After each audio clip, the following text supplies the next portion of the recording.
एक बार की बात है। एक खूबसूरत गांव था। उस गांव में एक खूबसूरत तालाब भी था। उस तालाब में बच्चे खूब मस्ती करते, खेलते और खुश होते और पत्थर उछालते, फेंकते।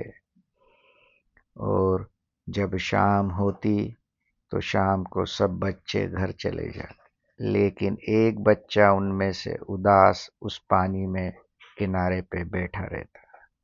और उसमें जब वो अपनी शक्ल देखता तो उसे पसंद आती, लेकिन नेगेटिव सोच होने की वजह से जब उसमें लहर आती और वो अपने चेहरे को देखता तो वो बिगड़ जाती।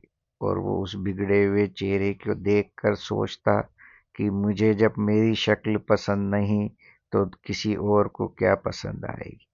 और वो यही सोचकर उदास रहता और इस उधेड़-बुन में रहता कि कैसे मेरी शक्ल अच्छी बन सके। ये सब देखते शाम से सुबह और सुबह से शाम हो जाती। इसी बीच जब वो उदास था तो उसका एक दोस्त वहाँ आया और उससे उसकी उदासी की वजह पूछी कि मेरे दोस्त तुम उदास क्यों बैठे हो। तो उसने बताया कि मैं जब अपनी शक्ल देखता हूँ पानी में तो अच्छी नज़र आती है, लेकिन बाद में जैसे ही लहर आती है तो वो शक्ल मेरी बिगड़ जाती है। और मुझे वो अच्छा नहीं लगता कि जब मेरी शक्ल अच्छी नहीं तो मेरे को और लोगों को क्या पसंद आएगी मेरी शक्ल।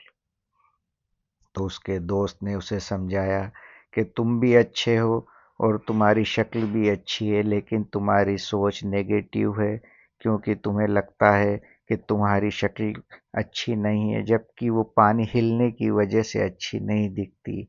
इसलिए जब तुम शांत होगे तो तुम्हारी शक्ल पानी में और अच्छी नज़र आएगी, लेकिन इसके लिए शर्त है कि पानी का शांत होना भी ज़रूरी है।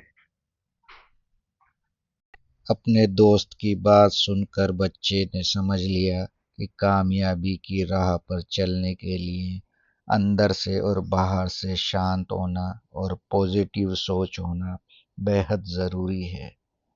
तो मित्रों, अगर आपको ये कहानी पसंद आई हो तो लाइक और सब्सक्राइब करें और हमें मोटिवेशनल इसी तरह की कहानियाँ बनाने के लिए हमें मदद करें।